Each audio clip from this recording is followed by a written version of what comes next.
अच्छा एक बात बताऊं, सत्संग ना करने वाला व्यक्ति गलती करता है तो बात समझ में आती है कि चलो ये तो सत्संग करता ही नहीं, इसे तो कोई नॉलेज है ही नहीं, कोई ज्ञान है ही नहीं। पर जिसे ज्ञान है, आप जैसे लोग जो सत्संग रोज करते हैं, जब आप जैसे लोग भी संसार में उलझ जाते हैं और लड़ाई झगड़े करने लगते हैं, तो फिर उन लोगों में जो सत्संग नहीं करते और आप में जो सत्संग करते हैं, फिर अंतर क्या रहेगा? आज लोगों की भगवान के भक्तों के प्रति अश्रद्धा क्यों है? आज बहुत सारे लोग जो भगवान को मानते हैं, जो लोग कथा सुनते हैं, आप जो कथा सुनते हैं, आप जो भगवान को मानते हैं, आपके बारे में वो लोग जो भगवान को नहीं मानते, जो कथाएं नहीं सुनते, वो लोग क्या कहते हैं? अरे ये तो ढोंगी हैं, ये तो पाखंडी हैं, ये तो ऐसी है। जानते हो वो ऐसा क्यों कहते हैं? उसका एक कारण है। उसका कारण ये है कि चलो एक उदाहरण से मैं आपको समझाता हूं। एक घर में किसी जो व्यक्ति मंदिर नहीं जाता, सत्संग नहीं करता, उसके घर में बेटा मर गया, तो माँ बाप चीख चीख कर रोने लगे, हे भगवान बेटा चला गया, बेटा चला गया, बेटा। भाई वो लोग सत्संग नहीं करते हैं, भगवान को नहीं मानते हैं, उनका रोना ठीक है क्योंकि वो अज्ञानी है। परंतु सत्संग करने वाला व्यक्ति जो भगवान पे बड़ा विश्वास रखता है और भगवान की भक्ति और सत्संग सारा उसे ज्ञान है कि संसार में जो आया है उसे एक दिन जाना है, सत्संग करने वाले व्यक्ति का भी कोई अपना गुजर गया तो वो भी वैसा ही रो रहा है जैसा वो अज्ञानी रो रहा था। तो वो अज्ञानी ने देखा, यार ये तो मंदिर भी जाता था, ये तो सत्संग भी करता था, पर रोता तो मेरी तरह है। मतलब इसमें और मुझ में फिर क्या अंतर? तेरा बेकार है मंदिर जाना, तेरा बेकार है सत्संग करना, इतने दिन सत्संग किया पर तुझे कुछ ज्ञान तो हुआ नहीं, क्योंकि तू भी अनपढ़ टाइप का रो रहा है। इसलिए आप सत्संगी हैं तो आपको सत्संग होने के बाद आपको ये ज्ञान जो हो जाता है, जो हम ज्ञान की बातें सत्संग के माध्यम से आप तक पहुंचाते हैं, उस ज्ञान को आप चरित्र में उतारें। और जब वो ज्ञान चरित्र में उतरता है तब अनपढ़ लोग जो सत्संग नहीं करते, अज्ञानी लोग, जब वो आपके व्यवहार को देखते हैं कि इन पर तो कोई असर ही नहीं हुआ, आपका नुकसान, जो व्यक्ति भगवान को नहीं मानता उसका नुकसान हो जाए 1 लाख रुपए का तो वो रोता है मेरा तो नुकसान हो गया, पर जो सत्संग करता है उसका भी नुकसान हो गया और वो भी रोए कि हे भगवान मेरा तो नुकसान हो गया। तो वो व्यक्ति जो सत्संग नहीं करता वो पूछेगा, यार तुम तो सत्संग करते हो, रोते तो हमारी तरह हो। फिर वो कहेगा बेकार है तुम्हारा सत्संग करना, हम तो नहीं जाते। इसका अर्थ यह है कि आप जब सत्संग करें, आप जब सत्संग से जुड़ें, ज्ञान आपके अंदर है तो उस ज्ञान को केवल बताने के लिए मत रखिए, उसे अपने जीवन में लागू कीजिए। जो व्यक्ति सत्संग नहीं करता, भगवान को नहीं मानता, उन लोगों से आप ज्यादा समझदार हैं जो सत्संग करते हैं। ठीक है, तो आप समझदारी का परिचय कब देंगे? जब कोई विपत्ति आती है, जैसे 1 लाख रुपए का नुकसान हो गया, तो मूर्ख अज्ञानी आदमी तो रोता है, पर जो जानकार है, वो सत्संग करता है, वो जानता है कि 6 चीजें मेरे हाथ में नहीं है, ईश्वर के हाथ में। देखो सत्संग में क्या सुनने को मिलता, मैं सुनाता हूँ। सत्संग में क्या होता है जरा सुनिए। सुनहु भरत भावी प्रबल, मैं 6 बातें आपको समझा रहा हूँ, जीवन भर काम आएंगी। सुनहु भरत भावी प्रबल, बिलख कहूँ मुनिनाथ, हानि लाभ जीवन मरण यश अपयश विधि हाथ। ये 6 चीजें विधाता के हाथ में हैं, ये आप लोग जान लीजिए, समझ लीजिए और इस बात को समझ करके आनंद से रहा करिए हर हाल में, जैसे रखें राम जी रहना चाहिए। जिंदगी की डोर सौंप हाथ दीनानाथ के, महलों में रखे चाहे झोपड़ी में वास दे। ये सत्संग करोगे तो आपके अंदर का अज्ञान मिटेगा, और अज्ञान मिटेगा तो आपका रोना भी मिट जाएगा। फिर संसार के लोगों की तरह आपका व्यवहार नहीं होगा, आपका व्यवहार अलग होगा।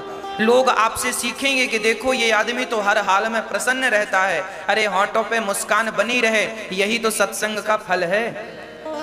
हर हाल में हम मुस्कुराते ही रहें, यही तो सत्संग का प्रभाव है। अब सत्संग ना करने वाला रो रहा है और सत्संग करने वाला भी रोए, तो फिर दोनों में अंतर क्या है? इसलिए हानि, यदि हानि हो जाए, कोई प्रकार की हानि हो जाए, तो समझ लेना चाहिए कि वो मेरे वश की नहीं थी, वो होना था हो गई। लाख रुपए का नुकसान हुआ, 50,000 का नुकसान, जो होना था वो हो गया। अब उसके लिए जो हो गया उसके लिए शोक करने से क्या मिलेगा? क्या पूर्ति हो जाएगी? किसी की सोने की चैन गिर गई या किसी ने गले से छीन ली, अब मैया लगी रोने, मेरी तो 5 तोले की सोने की चैन थी, 5 तोले की थी महाराज, 5 तोले की थी, 5 तोले की थी। तो क्या तुम्हारी रोने से वापस आ जाएगी? या तो फिर इतनी महंगी चैन पहनो मत, और पहने हो तो गुम जाएगी। ये तो सत्य है कि जो आपके पास है वो एक दिन मिटेगा, नष्ट होगा। सोने की चैन नहीं, ये तुम्हारे हाथ पांव भी एक दिन काम करना छोड़ देंगे। किस किस बात पे तुम रोने बैठोगे? और रोने बैठोगे तो फिर रोते रहो जीवन भर। या तो सोने की चैन पहनो मत, और पहनो तो दिल बड़ा रखो कि गिर जाए, चोर ले जाए तो हम मुस्कान ही रखेंगे, रोएंगे नहीं। ये सेट कर लो अपने माइंड में। कौन कहता है पहनो? तो पहनोगे तो गिरेगी या चोर ले जाएगा, या सुरक्षा रखो फिर उस चीज की। शरीर में ताकत रखो कि चोर को पकड़ के 2-4 थप्पड़ जमा सको, छीन सको वापस। हानि ईश्वर के हाथ में है। ईश्वर चाहेंगे तो ये सब होगा, नहीं चाहेंगे तो नहीं होगा। हानि लाभ, आज आपको कितना पैसा मिला, कितना लाभ, 1 लाख का फायदा हुआ, 10 लाख का फायदा हुआ आपका, ये लाभ भी आपके वश में नहीं है। भाई आप तो मेहनत रोज करते हैं, पर लाभ तो कभी कभी होता है। एग्जाम तो बच्चों ने कितने दिए, पर कोई कोई एग्जाम निकलता है, लाभ तो कभी कभी होता है। इसका अर्थ यह है कि लाभ तुम्हारे और हमारे हाथ में नहीं है, ईश्वर के हाथ में है। हानि तुम्हारे और हमारे, हम थोड़ी चाहते हैं कि हमारा नुकसान हो, पर कभी कभी हो जाता है। तो ये हानि ईश्वर के हाथ में है, लाभ ईश्वर के हाथ में। हानि लाभ। तीसरा, जीवन, ये जिंदगी ईश्वर के हाथ में है। मैं कब पैदा होऊंगा, क्या खाऊंगा, क्या नहीं खाऊंगा, किस दिन खाऊंगा, किस दिन नहीं खाऊंगा, ये सब विधाता के हाथ में है। और मेरी मृत्यु चौथा, हानि पहला, लाभ दूसरा, जीवन तीसरा, मृत्यु चौथी। जीवन और मृत्यु, जन्म और मरण, ये सब परमात्मा के हाथ में है। कहाँ तुम्हारा जन्म होगा, कब तुम्हें मरना है, जिस दिन हमने जन्म लिया था उसी दिन परमात्मा ने वह डेट भी निश्चित कर दी थी कि किस तारीख को कितने बज के कितने मिनट में तुम्हें मरना है। मेरी मृत्यु की तारीख निश्चित है, हाँ मुझे नहीं पता, ये अलग विषय है। आप लोगों के भी मृत्यु की तारीख बिल्कुल निश्चित है, 1 सेकेंड भी लिखा है कि 5:05 में मरना है। किस तारीख को मरना है ये विधाता की डायरी में लिखा है, मुझे नहीं पता, लेकिन लिखा जरूर है। मेरा जिस दिन जन्म हुआ उसी दिन मृत्यु की तारीख भी निश्चित हो गई। इसीलिए कब आ जाए वो डेट मृत्यु की, जब तक नहीं आ रही है तब तक खूब आनंद से हंस लो, मुस्कुरा लो, परोपकार कर लो, समाज में सेवा कर लो, अच्छाई कर लो। बुराई करने के लिए तो बहुत जन्म पड़े हैं, है ना। तो जन्म और मृत्यु विधाता के हाथ में है। पांचवा, यश। आपका कितना नाम होगा। आदमी सारी जिंदगी, आपने देखा होगा कितने स्टंट करते हैं लोग अपना नाम कमाने के लिए, लेकिन कई बार तो मर जाते हैं स्टंट करने में।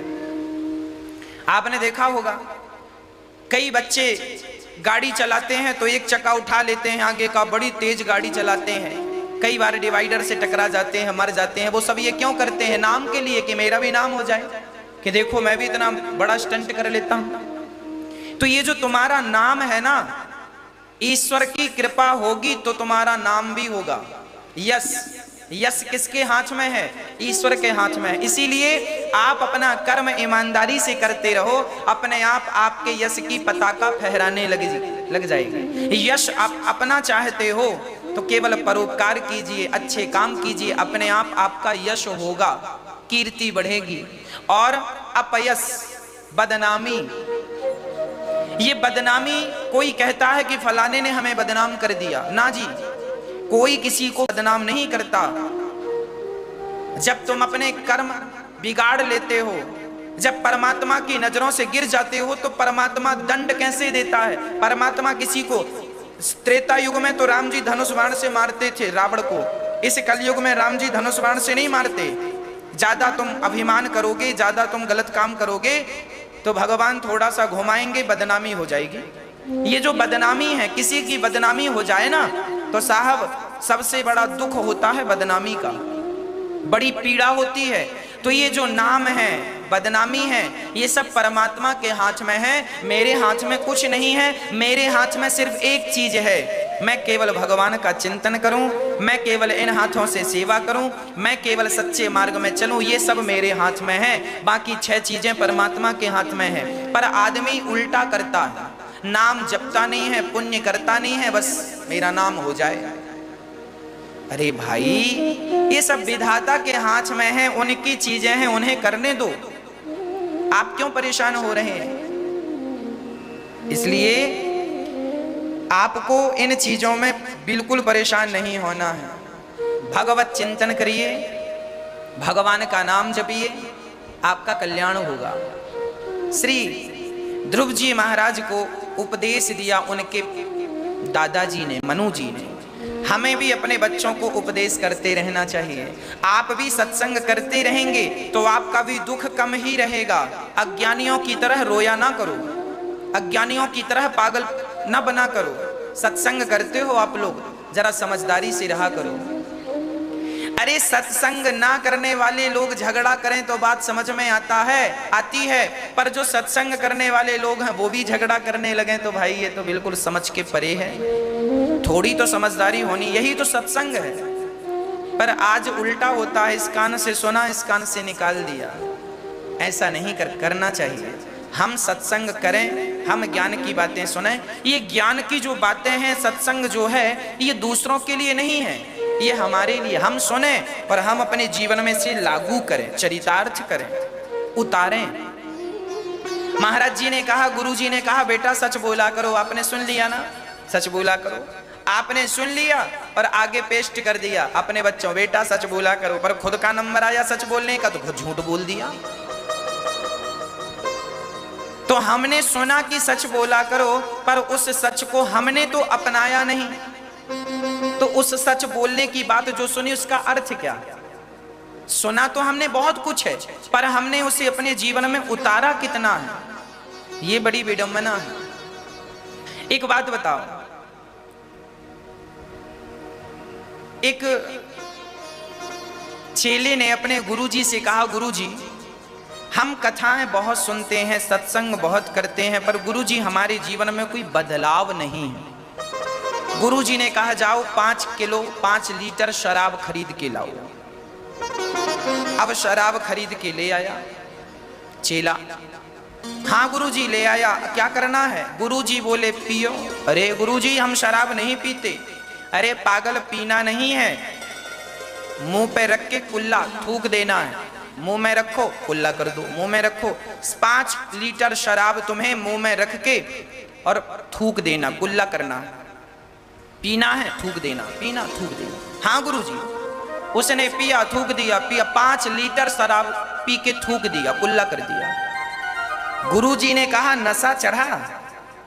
आप बताओ, शराब पी के कुल्ला कोई कर दे तो शराब का नशा चढ़ेगा? बताओ, नहीं चढ़ेगा। उसको गुरुजी ने पूछा, नशा चढ़ा? बोले गुरुजी नशा तो नहीं चढ़ा। गुरुजी ने कहा, बेटा शराब का नशा तब चढ़ता है जब शराब गले के नीचे उतरती है। जब उतरी ही नहीं तो नशा लगेगा कैसे?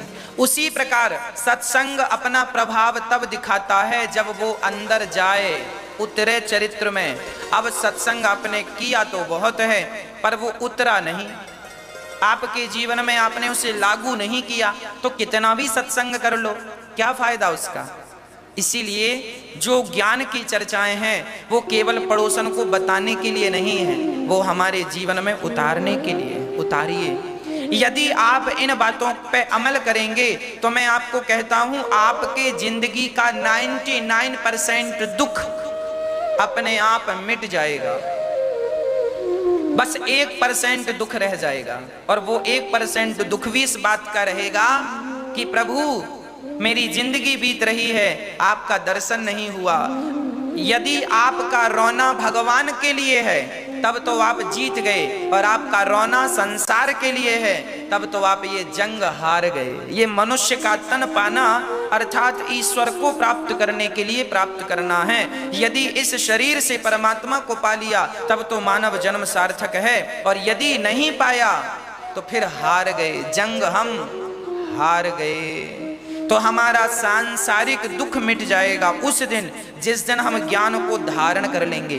ज्ञान बहुत बड़ा प्रकाश है। अरे सूर्य इतना प्रकाशित नहीं है, सूर्य का प्रकाश भी इतना पावरफुल नहीं है जितना पावरफुल ज्ञान का प्रकाश है। ज्ञान का प्रकाश तो सूर्य के कोटि सूर्य समप्रभा लिखा है भागवत जी में। 1 करोड़ सूर्य और 1 ज्ञानी व्यक्ति एक बराबर है। 1 करोड़ सूर्य की तरह एक ज्ञानी व्यक्ति होता है। आप लोगों के अंदर ना जो ज्ञान का बल्ब है बुझा हुआ है, जिस दिन ज्ञान का बल्ब जल जाएगा तो आप मुस्कुराएंगे, प्रसन्न रहेंगे, फिर किसी की बातों पे आपको कोई प्रभाव नहीं पड़ेगा, किन्हीं किन्हीं की बातों से। अब कल हमने आपको सुनाया कि दक्ष प्रजापति ने भरी सभा में शंकर जी को गालियां दी, अपमान किया, पर शंकर जी को गुस्सा आया। शंकर जी का मुंह बिगड़ा, हमें गालियां दे रहा लो। क्यों? क्योंकि उनके अंदर के ज्ञान के सारे दिए जल चुके थे, ज्ञान का बल्ब जल रहा है। और हम लोगों की ज्ञान का बल्ब बुझा हुआ है, तो हमें कोई एक गाली दे दे तो हम परेशान हो जाते हैं, क्योंकि हमारे अंदर ज्ञान है ही नहीं, हम ज्ञान से शून्य हैं। मैं आध्यात्म ज्ञान की बात कर रहा हूं, आपके जर्नल नॉलेज की बात नहीं कर रहा हूं। ज्ञान भी कई प्रकार का, ज्ञान की भी वैरायटियां होती हैं।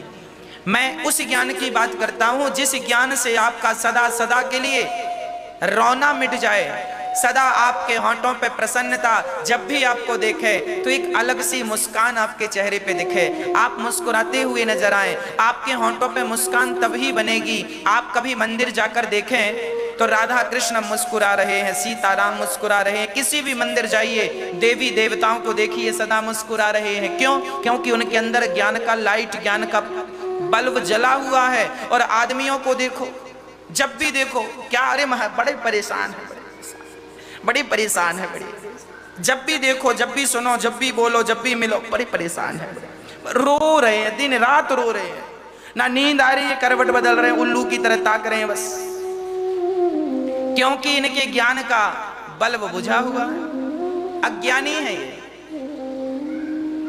जिस दिन आपके अंदर ज्ञान का प्रकाश, ज्ञान की किरण प्रवेश कर जाएगी, ज्ञान बहुत बड़ी चीज है, उस दिन आपका रोना सदा सदा के लिए मिट जाएगा। और जब भी आप देखेंगे, जब भी आपको कोई देखेगा तो लोग यही कहेंगे, वो फलाना व्यक्ति तो हमेशा मुस्कुराता ही रहता, हंसता ही रहता, प्रसन्न, हर हाल में प्रसन्न। नरसिंह मेहता की पत्नी मर गई, प्रसन्न है वो। नरसिंह मेहता का बेटा मर गया, वो प्रसन्न है। अब बताओ, किसी का बेटा मर जाए तो आदमी रो रो के घर भर दे, पर नरसिंह मेहता का बेटा मर गया, नरसिंह मेहता जी प्रसन्न है।